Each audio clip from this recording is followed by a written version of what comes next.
오늘 성경 말씀 시편 46편은 원래 시편 그러면 대부분 다 시편 23편 여호와는 나의 목자시니 이제 그렇게 저희들이 최고의 시편을 시편 23편으로 대부분 다 외웁니다. 그런데 그 23편 말고 더 큰 또 다른 시편을 한 장을 우리가 고르라고 하면 23편 곱하기 2는 46편입니다. 그래서 시편 23편과 46편을 성경의 두 장만 고르라고 하면 23편과 46편을 고르게 됩니다. 이 시편은 하나님은 우리의 피난처가 되시고 힘이 되시고 환난 중에 만나는 큰 도움이시라. 하나님은 우리의 피난처이시며 우리의 힘이시고 환난 중에 도움이 되신다 하는 이런 확실한 신앙 고백의 시입니다. 땅이 변하든지 산이 흔들리든지 또 산이 바다 가운데 빠지고 바닷물이 솟아나고 뛰어놀든지 그것이 넘쳐서 산이 흔들릴지라도 두려워하지 않게 된다. 여러분, 이건 산이 흔들리는 거, 바다가 뒤집어져서 산이 바다가 되고 바다가 산이 되고 이런 큰 천재지변과 난리와 천지개벽이 돼도 하나님은 나의 피난처이시며 여호와는 나의 힘이시고 나의 피할 바위시라. 이 신앙 고백을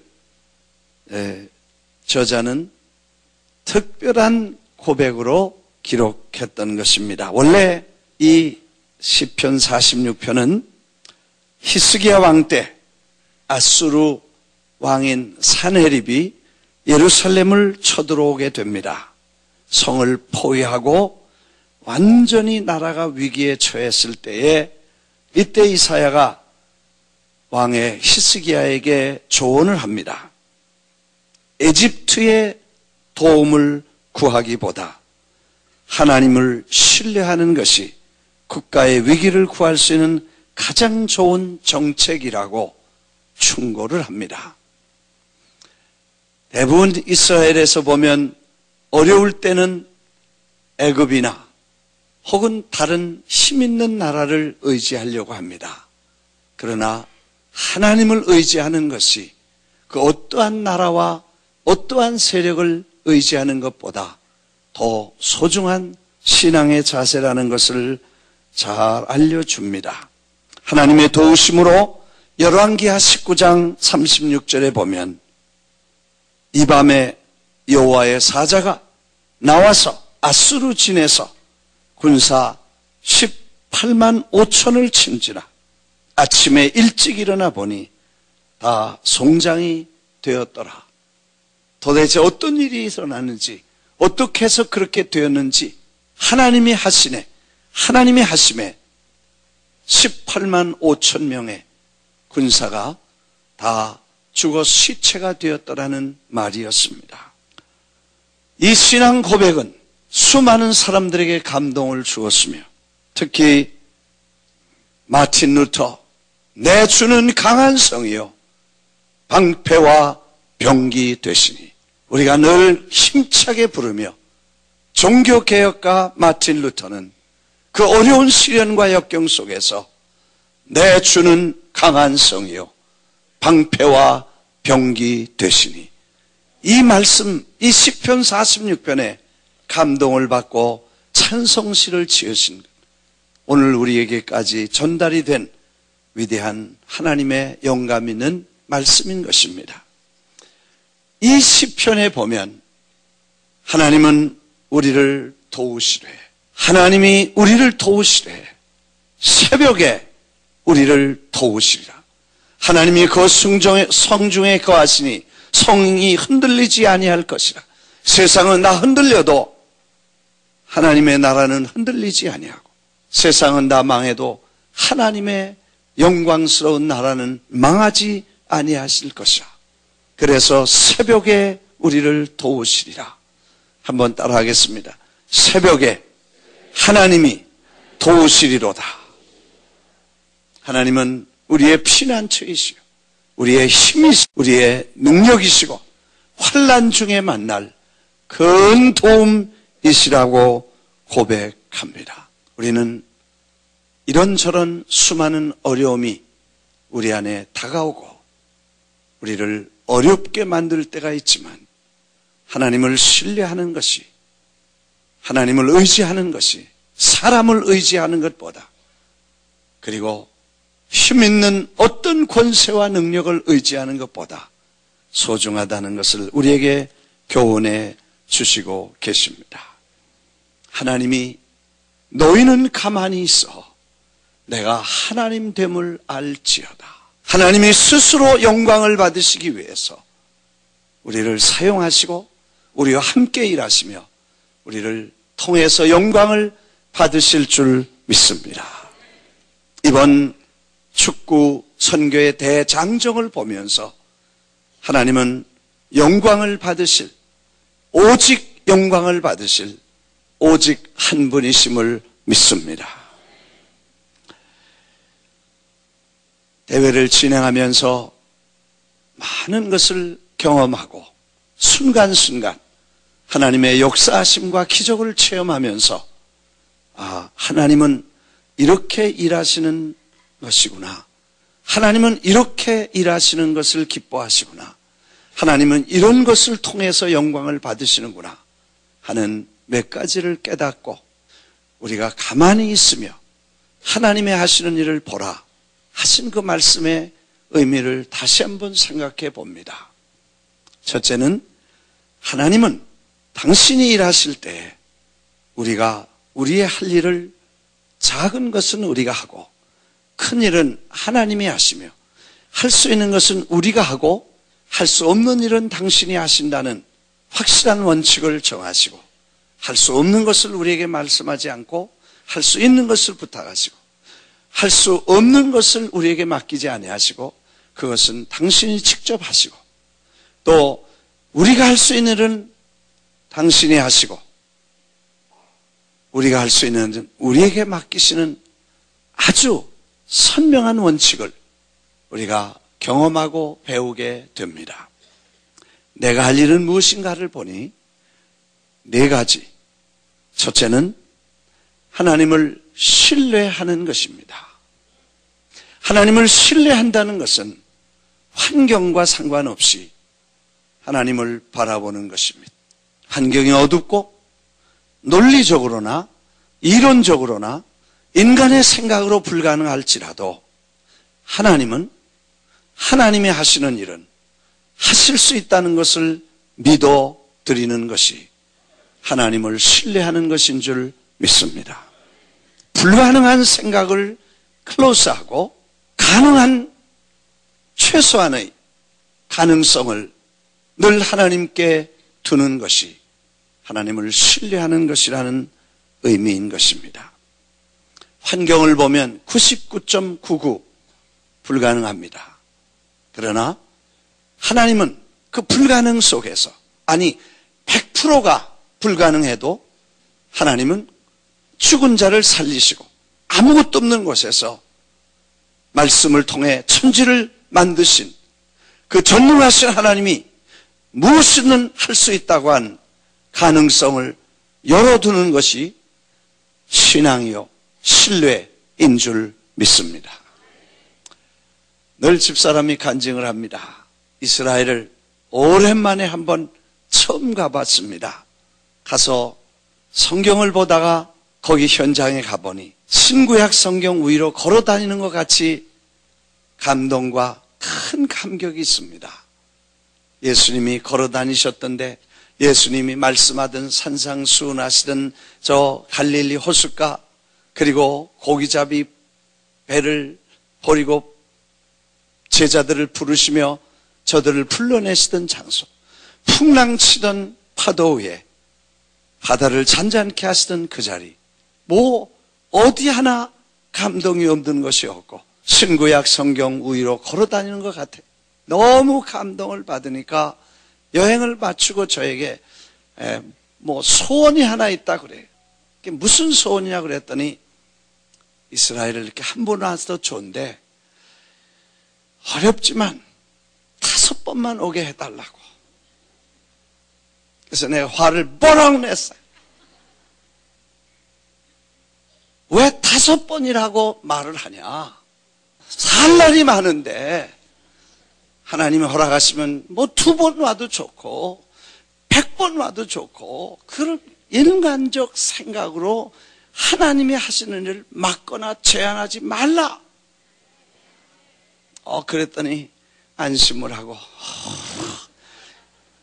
한 번 왔으면 되지 무슨 잔소리가 많냐. 그리고 야단 칠 줄 알았는데 5번이라고 그래서 야단 맞았어. 안심을 하고 그러면 믿습니다. 아멘. 그리고 몇십 년이 지나면서 성도님들이 가실 때마다 또 이렇게 안내도 하고 조직도 하고 또 여행을 이렇게 같이 다니면서 지난번 마지막에 그 전번인가 이스라엘 정부에서 초청을 받아서 미국 하나님 성회 그 실행위원들을 전부 초청할 때 저도 마지막으로 갔었습니다만 그때 갔다 왔을 때 몇 번째냐니까 21번째인가 그렇다.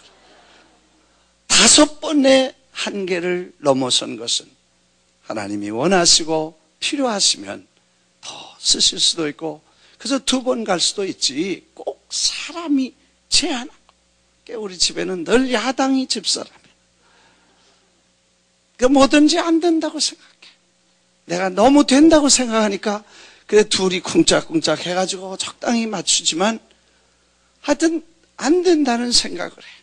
하나님은 하실 수 있는 분이시고 그래서 이번에 또 일하는 일이 어렵고 힘들고 죽을 고생을 하니까 옆에서 보고 이제 다음에 이런 거 안 할 거지 그러더라고. 그래서 내가 아무 소리 안 했어. 얼마나 죽을 고생을 하는지 노심초사해야 돼. 정말 사람들이 모일 것인지 그 다음엔 뭐 안팎으로 하여튼 어마어마한 일들이 쌓이고 복잡한 일들이 오고 그러니까 하도 고생을 하니까 이제 다시는 이런 일 하지 않을 거지 그렇게 물어봐요. 그래서 나도 그 말이 여기까지 나와서 아멘 그러고 싶었는데 내가 조용히 생각하다가 종이 뭘 한다 안 한다 그러면 그건 주인이지. 종이 누가 하고 싶어 하냐. 주님께서 하라 그러시면 예 그러고 하는 것이고 그냥 이렇게 해달라 그러면 하는 것이지. 그걸 뭐 내가 한다 안 한다 누가 나한테 물어봐요. 이런 거 할 거냐 그래. I don't know. 그냥 그분이 하라고 하면 예 그리고 종이니까 하는 것이고 그래서 아무런 계획과 의지 없이 하나님이 하라 하시면 하고 안 된다는 생각을 안 하고 하라고 하면 제가 어느 목사님 한 분 병나서 병원에 가서 방문을 했어요. 그러니까 의사들이 다 안 된다고 이제 결정을 하셨대요. 이제 곧 돌아가실 테니까 산소호흡기 다 빼고 이거 다 정리하고 그리고 이제 끝내겠다고 그렇게 결정해서 내일 이제 그걸 다 뽑기로 다 가족들 다 결정을 했대. 근데 내가 가보니까 그 왜 병원에 계신다고 해서 병원비가 어마어마하게 나와가지고 파산하지 않는 이상 뭐 미국에 이렇게 병원에 계시면 다 이렇게 보험이나 뭐 소셜 이런 것들이 다 커버를 해주는데 개인적으로 부담이나 가정의 부담이 없고 그리고 또 뭐 그 병원에 계신 분 왔다 갔다 방문하느라고 힘들어 죽겠지 않는 이상 어떻게 산 사람을 죽이냐. 그러니까 하나님이 하시면 모르니까 부르실 때까지 조금 더 놔두자. 그건 모르니까 99.9% 끝났다고 해도 아직 모르니 놔두자. 그랬더니 그 사모님이 딱 화를 벌컥 내면서 나보고 목사님 병원에서 끝났다 그러고 의사 선생님들이 끝났다 그러고 이제 끝내야 된다 그러는데 법으로 끝내야 된다는데 나는 내가 목회 몇십 년 했지만 법으로 끝내야 된다는 건 내가 못 들어봤다. 그랬더니 사모님이 막 화를 내시더라고. 그래서 내가 거기서 뭐라고 그러겠어요? 야, 부인이라는 건 믿을 만한 게 못 되구나.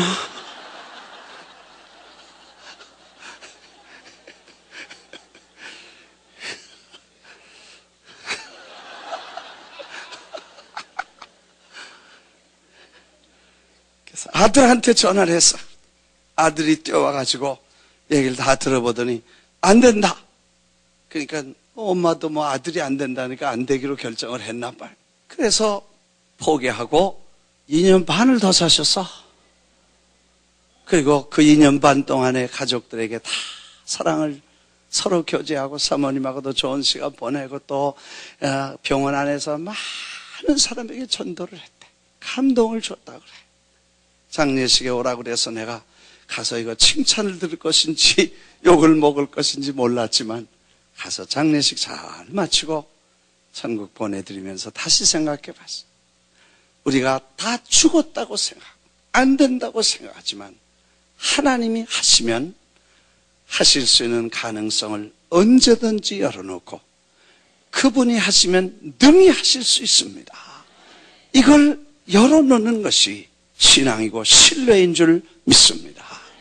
우리가 일을 시작할 때 이 일이 가능하다고 생각지 않 된다고 생각하고 할 수 있다고 생각하는 사람은 없었습니다. 이거는 도저히 불가능한 일인 것은 어떻게 9개 운동장을 여기 쉐어 스테디움 같이 시티 필드 같이 3만 명, 4만 명, 5만 명, 6만 명, 7만 명, 8만 명 들어가는 운동장을 도대체 두서너 달 사이에 어떻게 채우고 어떻게 그 남미의 거대한 산을 넘을 것인가 이렇게 걱정을 하고 제가 자다가도 생각해 보면 끔찍한 것입니다. 준비하는 과정을 보니까요 하나도 준비된 게 없어요. 4주 전까지 티켓이 전달이 안 되고 조직도 전달 안 되고 도대체 이 수만 명을 어떻게 채울 것인지 알 수가 없어요. 자다가도 걱정이 돼가지고 정말 잠이 안 올 정도로 무시무시한 그런 시간들을 보냅니다.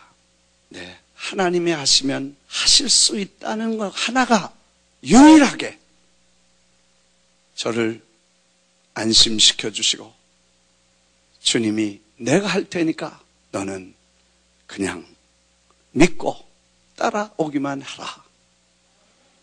그렇게 따라서 가게 된 것입니다. 정말 가능하지 않은 일입니다. 99.9 불가능한 일인데 어떻게 이런 일이 일어날 수 있었는가? 우리가 하나님이 하실 수 있는 일을, 가능성을 신뢰하고 믿고 따라왔기 때문에 주님은 일하신 줄 믿습니다. 정말 불가능한 일이었습니다. 이제 9개 경기 중에 6개 경기를 마쳤는데 그 6개 경기장마다 첫 번째 기록은 그 운동장이 생긴 이래에 가장 많이 모인 모임 중에 하나이고 할렐루야.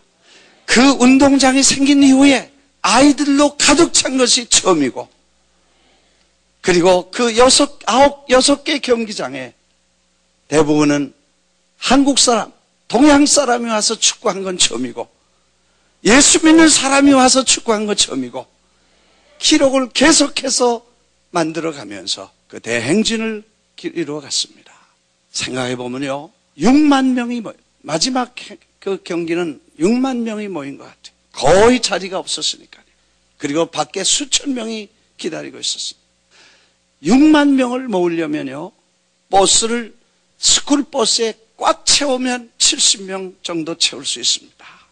그러면 10대가 오면 70명이 700명이 됩니다. 100개를 버스를 대면 7,000명이 올 수 있습니다. 1,000대를 채야 7만 명이 오는 것입니다. 스쿨버스 1,000대가 모여야 7만 명이 모여. 애들은 자기 발로 걸어오지 못합니다. 운전해 오는 것도 아니니까 애들이 6, 7만 명이 모일 수 있다는 것은 버스를 1000대를 움직여야 되는데 버스를 한 대도 우리는 대절한 적이 없습니다.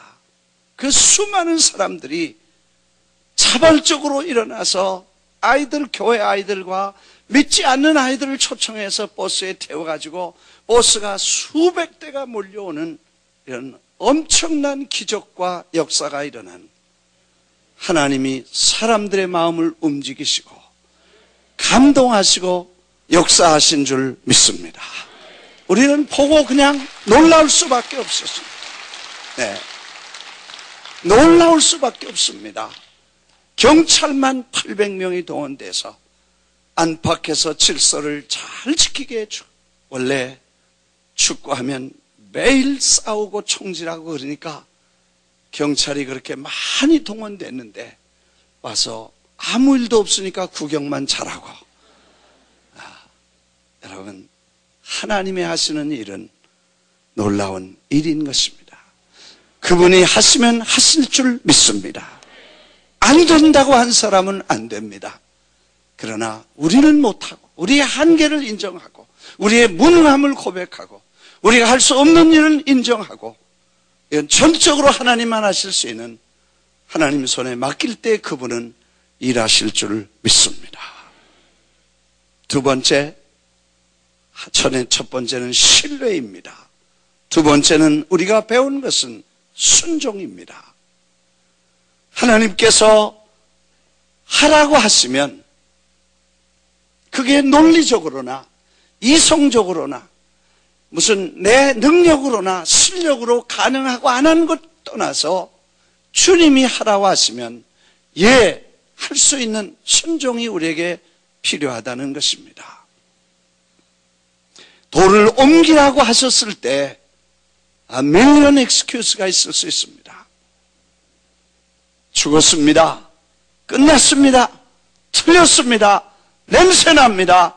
안 됩니다 하고 이유를 댄 사람도 있었습니다. 그러나 말씀하시니까 예하고 순종한 미친 사람이 좀 있었어요.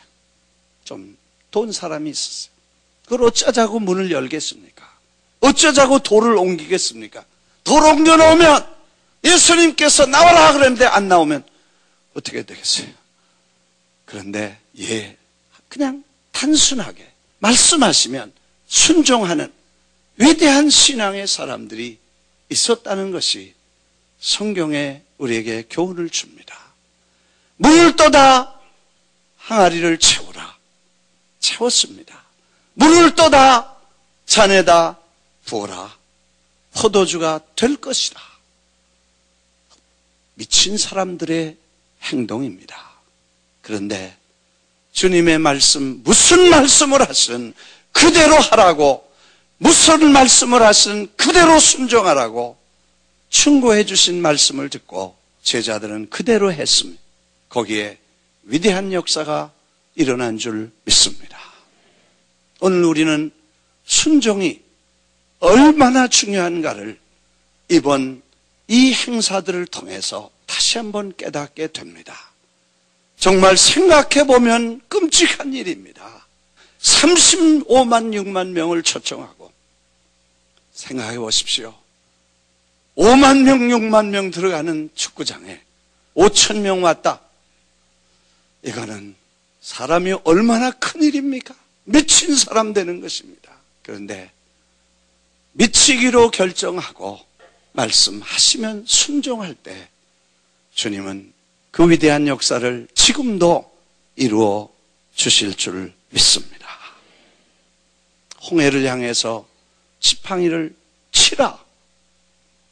그 순종이 죽음을 상징할 수도 있습니다. 그것이 이성을 넘어선 미친 광이가 될 수도 있습니다. 그러나 하나님은 그 순종을 통해서 하나님의 위대한 역사를 지금도 이루어 가시는 줄 믿습니다. 세 번째, 헌신과 희생입니다. 순종과 말씀과 순종 사이에, 명령과 시행 사이에는 수많은 어려움과 희생을 요구합니다. 마치 어머니들은 어쩌자고 아이를 갖게 되는지 모릅니다. 임신 중독에 걸려서 고혈압, 당뇨, 임신 중독증에 시달리면서 출산할 때 죽을지 살지도 모르고 필요하면 배도 갈라야 되고 아니면 아이가 죽든 엄마가 죽든 둘 다 죽든 둘 다 살든 이런 네 가지 가능성이 리스크 팩트가 높은 그런 위험과 모험을 어쩌자고 여성들은 서슴없이 하는지 그게 나는 이해가 되지 않습니다. 그러나 그 희생을 통해서 생명을 얻기 때문에 가치가 있는 소중한 생명을 얻기 때문에 어머니들은 서슴없이 주저없이 생명을 건 모험을 단호하게 결단하는 모습들을 보게 됩니다. 그것은 순종을 요구하는 것입니다. 희생을 요구하는 것입니다. 신뢰를 요구하는 것입니다. 그래서 우리가 지금 하고 있던 일들은 바로 영혼을 구원하는 일이기 때문에 혹 미친 사람이 될 수도 모른다. 혹시 실수할지도 모르지만 혹시 죽을지도 모르지만 혹시 잘못될 수도 있겠지만 그러나 하나님께 대한 헌신과 희생을 각오하고 우리는 그 일을 하게 됩니다. 리스크 팩트가 50% 되면 이거는 어마어마하게 큰 것입니다. 거의 죽든지 살든지 death and life situation입니다. 이거는 그런 정도가 아니라 리스크 팩트가 99%고 성공 확률은 1%밖에 없습니다. 그래도 우리 자신을 희생하고 하나님 앞에 바칠 때 하나님은 그 일을 이루어 가신 줄 믿습니다. 가보니까요 정말 honduras 그래도 좀 낫어. 이 콜롬비아에 넘어가 보니까 우리가 연초에 이 산지를 내게 주소서 그런 설교를 주님 말씀 주셔서 했는데 가보니까 거기가 산 중에 산이고 산지 중에 산인데 이 보고타가 2640m 해발, 이 해발이 높은데 사는 분들은요 이 산소의 부족 때문에 어려움을 겪습니다. 이 미국에서 제일 높은 데가 아마 덴버, 콜로라도 덴버였어요. 이 서돈수 목사님이라는 분이 거기서 목회를 하는데 언제 한번 저 바닷가에 가서 무슨 목사님들하고 이렇게 피싱을 할 때가 있었는데 배에 타고서 여기 해발이 얼마 되냐 그렇게 묻더라고. 해발은 뭐 거기가 제로지 뭐 바다 위에 떠 있으니까 해발이 제로인데 바닷가에 서서도 해발 여기가 얼마냐 뭐 3m밖에 안 되거든요. 마일 하이트니까 수천 메타가 되니까 그런 데서 살던 사람들은 늘 그 고도를 의식하나 봐요. 하여튼 2640m에 우리가 도착을 했는데 그날 저녁에 집사람이 병이 났어요. 어지럽기 시작하고 막 구토하려고 그러고 병원에서 막 약해져가지고 전에도 한번 그런 적이 있었거든요. 그래서 의사를 불러가지고 또 좀 진찰을 하고 또 처방을 받고 뭐 그랬는데 하여튼 선수들도 머리 아프다 그러고 우리 권사님들도 다 힘들어하고 저도 그냥 하루 이틀은 거의 움직이지 못하고 드러누워 있었습니다. 숨이 가쁘고 숨이 가쁘니까요 활동이 불가능해졌어요. 그래서 거의 누워 있었어요 이틀 동안. 그리고 좀 기운을 차려가지고 뭐 그 닥터가 그러더라고요. 사과 주스하고 배 주스하고 그 다음에 구아바 주스하고 이렇게 단 주스를 좀 마시고 그 다음에 뭐 코카 차도 마시고 뭐 그렇게 해가지고 적당히 이렇게 잘 수분 탈수 현상을 막으면 그 다음에 좀 기운을 차리게 된다고 그렇게 조언을 받아서 걷기도 어려운데 거기서 2시간 동안 이 사람들이 도대체 어떻게 뛸 것인가 하는 것이 내 질문이었습니다. 하나님이 도와주시지 않으면 이건 정말 도저히 뛸 수가 없는 상황인데 그래서 우리가 다니면서 거기서 또 뚱하라고 하는 다른 도시에 가서 우리가 그 보야카 팀과 멕시코라는 팀하고 경기를 하게 되는데 거기는 2640에서 200 몇십에서 2900m 가까이 돼요. 거의 3000m에서 뛰는데 참 도저히 불가능한데 하나님께서도 힘주셔서 잘 이렇게 산지를 시차도 어렵습니다. 한국과 거기는 12시간 차이인데 1시간 차이에 하루를 쉬어야 회복이 된다고 합니다. 그러면 12시간 차이면 12일을 쉬어야 체력이 정상이 되는데 그냥 도착하고 다음날 경기를 시작했으니까 4대 0으로 질 수밖에 없어요. 뭐 이게 떨어져야죠. 뭐 우리가 봐도 이게 안 움직이는 거야. 시차 오후 되는데 5, 6시만 되면요 가만히 앉아서도 계속 조는 거예요. 선수들이 그런 무거운 몸을 가지고 그런 시차 속에서 그런 고도에서 뛰어야 되니까 이게 뭐 도저히 안 되는 거예요. 다행히 하나님께서 그런 어려움 속에서도 시간 도움을 주시고 그래서 이 혼두라스에서 대구시갈파에 4대 0으로 지고 그 다음에 2대 1로 또 이 어디에 라세바라고 하는 항구 도시에서 2대 1로 지고 그 다음에 이제 제일 강한 작년에 우리하고 게임했던 리얼 에스파뇰 그 중남미에서는 최고의 그런 팀인데 그 팀하고 이 산페드로술라라는 데서 경기가 붙게 됐어요. 가득 찬 아이들이 한어를 부르는데 그 애들이 오면서 우리 보고 막 놀리는 거예요. 4대 0으로 져서 배부르겠다. 동네 아이들이 우리 팀들 보고 우린 말을 못 알아듣으니까 모르는데 그 말을 알아듣는 사람 보고 저 뭐라 그러냐 그랬더니 그게 공을 많이 먹어서 배부르게 됐지 않냐? 그렇게 하고 애들이 막 놀리는 거예요. 그리고 거기는 우리 리얼 에스파뇰 팀이 강팀이고 그 자부심이 대단하더라. 한국 팀은 어림도 없다고 목사님들도 말만 하면 다 우리 팀은 안 된다 그래. 그런데 붙어보니까 얼마나 멋있게 하는지 하나님께서 도와주셔서 선수들이 날르는 거예요. 그래서 4대 0으로 이겼어. 그래서 이제 배불르지. 그리고 우리 빠에 그러고 왔어. 할렐루야. 이야, 하나님이 하시는 건 참 놀랍게 하세요. 또 이번에 산지에 올라가서 그 두 곳을 다 게임을 했는데 한 번은 3대 1로 지고 한 번은 2대 1로 지고 그래서 둘 다 지고 이제 세 번째 이 보고타에는 아주 대단한 실력 있는 팀들이 경기를 붙게 됐어요. 이제 2번 졌으니까 그 팀들도 그 전날 가보니까 우리를 쳐다도 안 보고 뭐 아주 깔보고 무시하더라고. 야, 거기 내내 앉았다가 그런 필링만 가지고 쪽팔려서 왔어. 그 다음날 경기를 하는데 웬걸이요? 우리 선수들이 무슨 성령의 바람에 길에 붙잡혔는지 날리고 시작을 하는 거예요.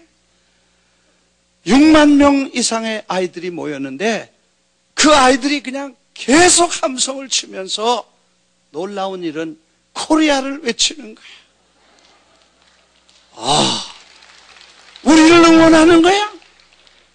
자기 팀을 응원하지 않고 자기 팀이 너무 좋아하고 우리가 넣으니까 더 좋아하고 그러니까 그 선수들이 열받아가지고요. 이놈들이 다 미쳤나 보다. 그냥 화가 나니까 막 까기 시작하는 거예요. 우리 팀들은 젠틀하게 하는데 그 사람들은 열받으니까 그냥 뒤에서 앞에서 탁치는 대로 막 차니까 그냥 옐로 카드 받다가 레드 카드 받다가 퇴장. 그래가지고 11명 중에서 한 명이 퇴장하니까 10명이 뛰잖아요. 그러니까 더 힘드니까 더 까다가 또 하나 퇴장. 그래서 9명하고 11명하고 뛰니까요 우리 선수밖에 안 보여. 그래가지고 3대 1로 이기고 그래서 2번 지고 1번 이기고 하여튼 아이들에게 너무 행복한 그런 경기를 보여주고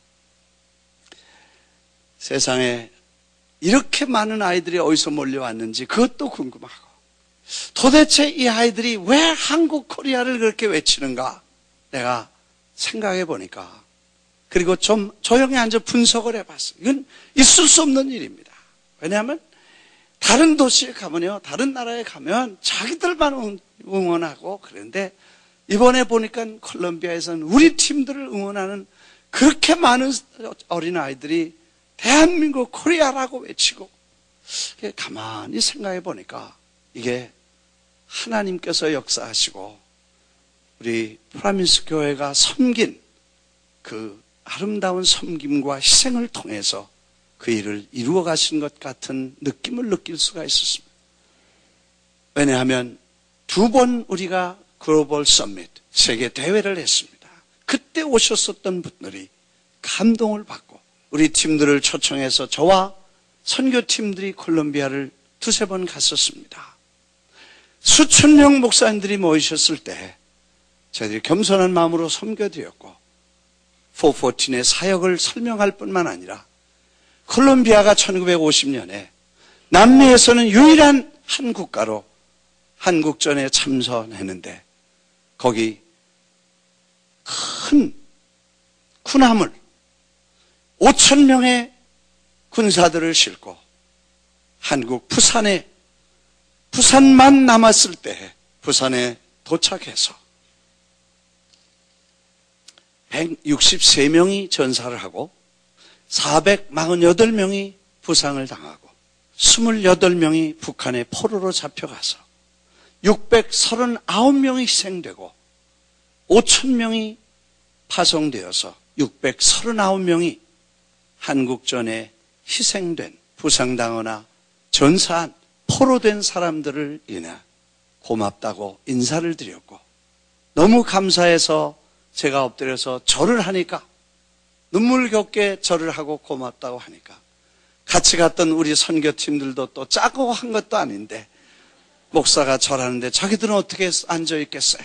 다 일어나서 고맙다고 자기들도 엎드려 절을 하는데 눈물이 쏟아져서 일어날 수가 없어서 한참을 엎드려 있었는데 그 수천 명의 목사님들이 다 일어나셔서 박수를 치고 같이 울면서 하나가 되는 성령의 역사가 일어난 그런 경험들을 통해서 그분들이 나가서 우리가 온다니까, 축구팀을 데리고 왔다니까 그 수천 명이 버스를 동원해 가지고 구석구석 마을에서 아이들을 몰아갖고 오지 않았나. 끝나고 나서 목사님들을 만나보니까 그때 세미나에서 왔다, 뉴욕에 왔었다 다 인사를 하는데 그런 감동을 받은 분들이 일어나서 그 큰 운동장을 가득 채우고 하나님의 위대한 역사를 이루어 가신 줄 믿습니다. 할렐루야! 우리 하나님께 영광을 돌립니다. 아무 조건 없이, 아무 이유 없이 그냥 주님의 나라가 잘 되는 것과 그 로컬 교회가 잘 되는 것과 하나님의 왕국이 잘 되는 것과 어린아이들에게 꿈과 희망을 주는 것과 생명의 메시지와 예수 믿는 게 자랑스럽다는 그런 모습을 주는 것이 우리가 필요하다고 생각하고 순종하며 따라갔더니 그 수만 명의 아이들이 환호를 하고 4시간 동안 외치는데 이 소식, 이 환호와 이 감격스러운 외침을 아마 저는 평생 잊을 수 없을 것입니다. 그리고 남미 스타일로 그냥 파도타기라는 거 있잖아요. 한 번 돌고 2번 돌고 20번은 도나 봐. 일어나. 나중에는 그냥 옷을 던지는데 수만 명이 옷을 다 던지니까요. 장관이에요. 근데 도로 바뀌었는지 어떻게 찾았는지 그게 궁금해요. 이야, 높이 던지기 시작하는데 하여튼 어떻게든지 다 바뀌었을지도 몰라. 텔레비로 그걸 다 이렇게 방영을 하고 그 다음에 그걸 또 잡아갖고 왔는데 오늘 어젯밤에 도착을 해서 짧게 이렇게 편집을 했지만요. 정말 장엄한 광경을 보면서 하나님의 이름이 높임을 받으신 줄 믿습니다. 하나님이 영광을 받으신 줄 믿습니다. 하나님께서 영광을 받으시고 하나님이 기뻐하실 줄 믿습니다. 대사님 나오셔서 인사하시고 애국가 부르고 현지 국가 부르고 보고타 콜롬비아 국가를 부르고 아이들이 국기를 가지고 나가서 올림픽 하듯이 FIFA에서 레프리가 와서 이 심판을 봐주고 그리고 많은 아이들이 축구 경기를 통해서 정말 즐겁고 행복하고 근데 거기 그 다큐멘터리를 만드는 팀들이 왔었는데 가난한 마을에서 온 아이들을 취재했습니다. 내가 여기 와본 적 있냐? 한 번도 와본 적이 없어. 왜냐하면 한 번 들어가면 20불 30불 내야 되는데 1불 가지고 하루 먹는 아이들이 20불 30불은 한 달 봉급인데 한 달 먹을 걸 가지고 어떻게 들어오겠습니까? 많은 아이들이 수만 명이 처음 운동장에 들어와서 처음 경기를 보고 그리고 처음 주님의 이름을 듣고 구원받는 수많은 아이들이 있었을 줄 믿습니다. 경기가 끝나면서 콜롬비아에서는 참전에 감사했고 참전 가족 두 가족을 초청했습니다. 연락해보니까 많이 오실 줄 아는데 이제 두 분만 오셨어요. 두 가족이 오셨어요.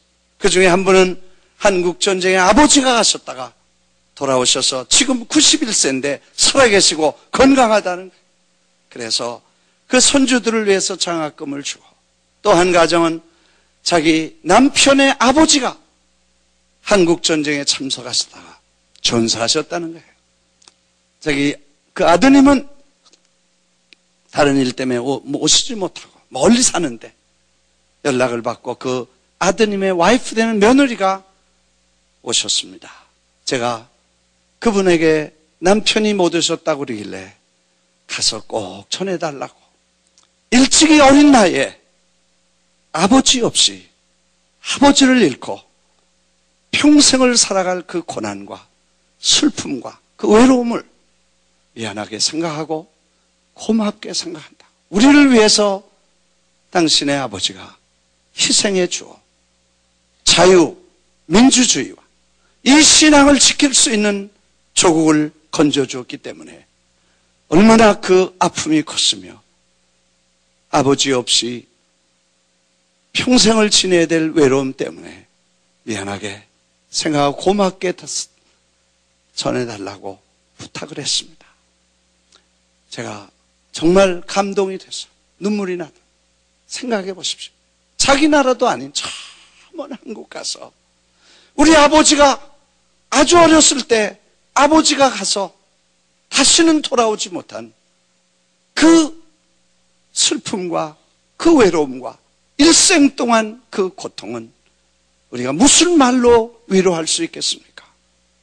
그래서 그 자녀들의 장학금과 그리고 선물과 꽃다발과 그리고 이영무 목사님과 팀이 사인한 볼을 하나 줬어요.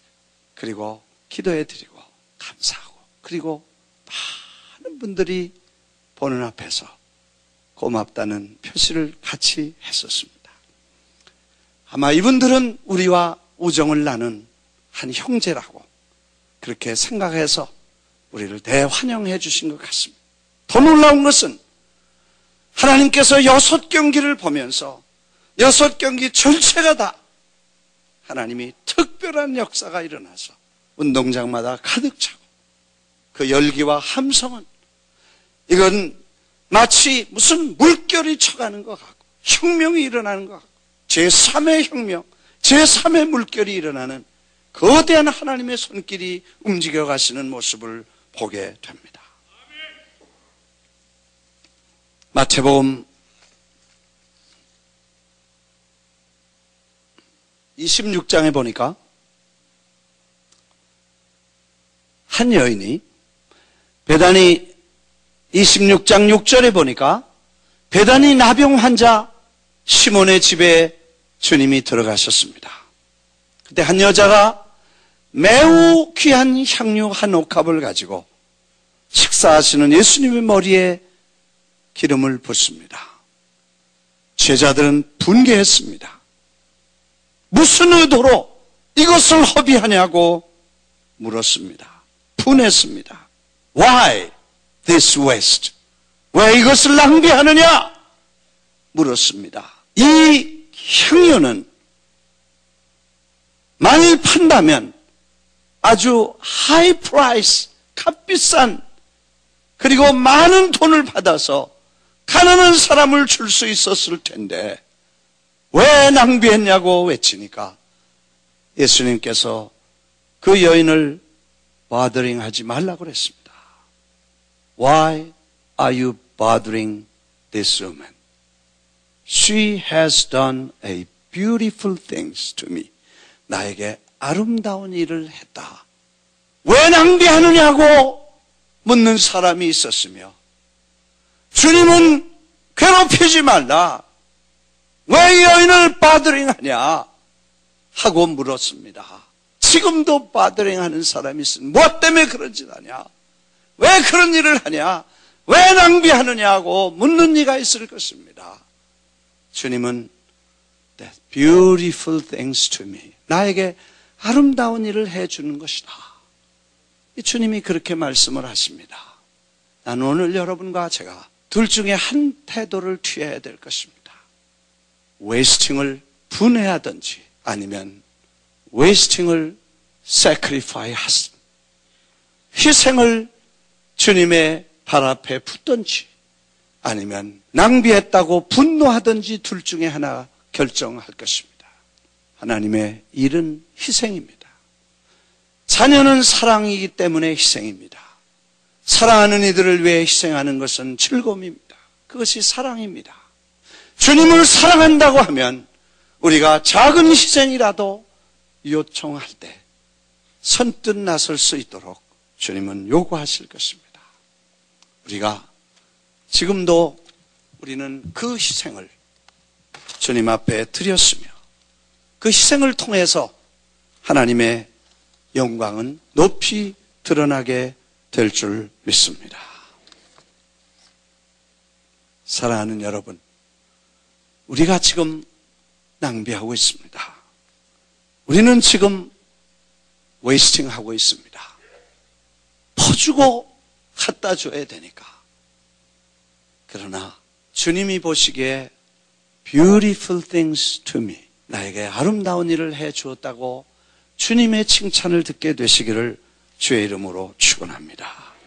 그런데 이 복음이 전파되는 곳에 이 여인의 헌신과 희생이 가는 데마다 전파되어야 될 것이다 하고 말씀을 하셨습니다. 물론 낭비를 책망하는 사람들에게도 이유가 있었습니다. 비판하는 사람에게도 이유가 있습니다.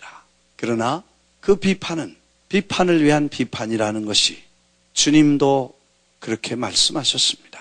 가난한 사람들을 나누어 주었으면 좋다고 생각했지만 네가 언제 가난한 사람 생각하되? 그렇게 물으시는 것입니다. 가난한 사람을 나누어 주었으면 좋겠다는 사람, 가난한 사람 생각지 않습니다. 가난한 사람은 항상 있으려니와 나는 아니다. 내 장례를 준비했다. 나에게 좋은 일을 했다. 그 주님이 말씀하신 그 관점의 차이가 이런 엄청난 변화를 말해줍니다. 11절에 가난한 자들은 항상 너희와 함께 있거니와 나는 항상 함께 있지 아니하리라. 향유를 부은 것은 내 장례를 위해서 준비한 것이다. 내가 진실로 너희에게 이르노니 온 천하에 어디서든지 이 복음이 전파되는 곳에서는 이 여자가 행한 일도 말하여 그를 기억하리라 하시니라. 복음은 희생을 요구하며 복음은 반드시 희생과 헌신을 어디서나 함께 간다는 것입니다. 누구든지 나를 따르면 자기를 부인하고 십자가를 지고 나를 따르라고 하신 그 말씀처럼 복음이 가는 곳에는 이 희생도 함께 가서 전해지고 기억되어야 되리라 하고 말씀을 하셨습니다. 그 다음에 14절에 그때 12 중에 하나인 가룟 유다라는 자가 제사장들에게 가서 말하되 내가 예수를 너에게 넘겨주리니 얼마나 주렸냐 하니 그들이 은 30을 달아 주거늘 은 30을 달아 준. 바로 그 다음 절에 가룟 유다가 예수 믿는 제자라고 3년 반을 따라다닌 제자가 한 얘기는 이런 것이었습니다. What are you willing to give me? What are you willing to give me? 너 뭘 주려고 하냐? 나한테 얼마 줄 거냐? 내가 무슨 유익이 있겠냐? 나한테 돈을 얼마 줄 거냐? 내가 예수를 넘겨주면 나에게 What willing to give me? 너는 to me 나에게 뭘 주겠냐고 물어보는 한 사람이 있었다는 것입니다. 오늘 기독교 예수 안에 믿음 안에 한 사람은 옥합을 깨트려 예수님의 머리에 붓고 세뇌를 모은 모든 걸 바칠 사람들이 있는가 하면, 그걸 비판하는 사람도 있었는가 하면, 자기에게 무엇이 유익이 된다고, 뭘 주겠냐고, 뭘 받겠냐고, 나한테 무슨 유익이냐고, 나를 어떻게 할 것이냐고, 둠이 그렇게 생각하는 생각이 있을 수 있다는 것이 오늘 우리에게 중대한 교훈인 것입니다. 사랑하는 성도 여러분, 이제 우리는 3분의 1을 마쳤습니다. 전선에서 돌아와서 중간 보고 드립니다. 아멘. 기도해 주셔서 이제 하나님의 친히 역사하신 거대한 승리를 향해 달려가고 있으며, 이제 6경기를 마치고 3경기를 남겨두고 있습니다. 내일 떠나서 마저 3경기를 마치고 돌아올 우리 팀들과 선수들을 위해 기도해 주시고, 선수들이요 얼마나 잘 뛰는지 앞으로 브라질, 아르헨티나, 우루과이, no problem. 할렐루야. 예. 약한 팀들하고는 하면 져. 센 팀하고 붙으면 꼭 이겨. 할렐루야. 처음에는 반드시 져. 나중에는 꼭 이겨. I don't know. 그래서 하나님이 각본이 쿵작 쫙 그러고 쿵작 쫙 그러고 앞으로 3번을 어떻게 하실지 몰라. 하나님의 각본에 의해서 이루어지는 것입니다. 똑같은 사람이 뛰는데 어떻게 그렇게 잘 뛰는지 그 상대방의 선수팀의 감독이나 기술 감독이나 팀장이나 아니 구단주 이런 분들을 다 만나봤는데 혀를 차요. 어떻게 이렇게 한국 사람은 처음 보는 거니까, 경기를 처음 해봤으니까 조직적이고 빠르고 그리고 힘차게 달려가고 매너가 얼마나 좋은지 상대방이 쓰러지면 다 일으켜주고, 그 다음에 쉬는 시간 숨을 헐떡헐떡 하면서 애들한테 막 춤을 추는데 애들이 박수를 치고, 자기들은 생전에 선수가 춤추는 건 처음 봤대? 이야, 그 아이들에게 감동을, 잊을 수 없는 감동을 주고 평생 잊을 수 없는 큰 감격을 주면서 이 거대한 행진은 아마도 제3의 혁명처럼, 제3의 물결처럼 전 남미를, 전 세계를 움직여가는 하나님의 손길이 느껴지게 됩니다. 우리는 내일을 모르고 우리는 다음 일도 모릅니다. 그러나 오늘 주어진 이 일은 희생과 헌신을 통해서 하나님의 위대한 역사는 이루어지고 있는 줄 믿습니다. 우리가 이 1불의 헌금을 통해서, 그리고 5불, 10불의 헌금을 통해서 5만 불, 10만 불, 20만 불 이 거대한 헌금을 통해서 지금 저 남미에서 수십만 명의 어린이들과 수천만 명의 수많은 사람들을 통해 하나님의 영광이 드러나고 있음을 고백하고, 이제 우리는 그리스도 예수를 위해 다시 한번 일어나 하나님의 위대한 일을, 영광을 온 천하에 그 이름을 높여드리게 되기를 주의 이름으로 축원합니다. 교회도 사람 이름도 나타나지 않게 되길 바라고 오직 주님께서만 영광을 받으실 줄 믿습니다. 가는 데마다 운동장에서 그 구단주들이 운동장을 또 빌려줄 테니까 언제 올 거냐고 물어봐요. 해마다 와달라는 데도 있어. 다른 나라에서 그 소식을 듣고 연락이 계속 옵니다.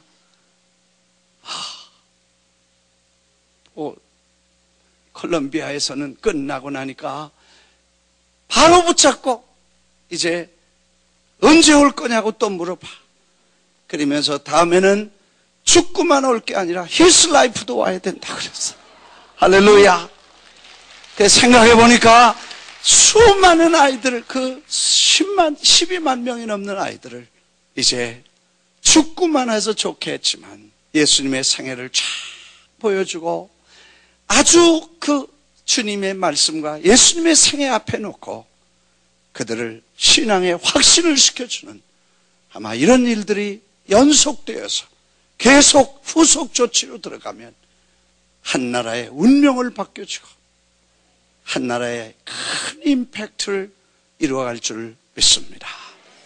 대통령 아드님도 오시고 또 영부인도 대통령도 관심 있게 이 행사에 대해서 축하를 주시고 그리고 어린아이들이 이렇게 많이 모인 그 메데진이라고 하는 그 운동장의 구단주는 내셔널이라는 팀인데 그 팀의 구단주가 그 경기에 왔습니다.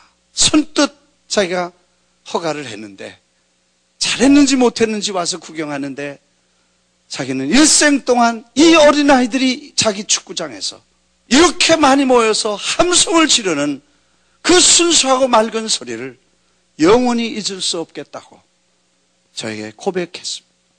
뚱하에서는 자기 6년 동안 이 건물을 지은 지가 6년 체육관이 됐는데 이 운동장에 제일 많이 모였고 처음 아이들이 모였는데 우리는 아이들이 이렇게 많게 소중한 줄을 오늘 처음 알아서 앞으로 운동할 때마다 어린이들을 다 초청하겠다고 약속을 하면 목사님들에게 고맙다고 하는 얘기를 들으면서 우리가 힘들고 어렵지만 희생하고 봉사하지만 섬김과 고난을 겪지만 하나님은 영광을 받으시는 줄 믿습니다.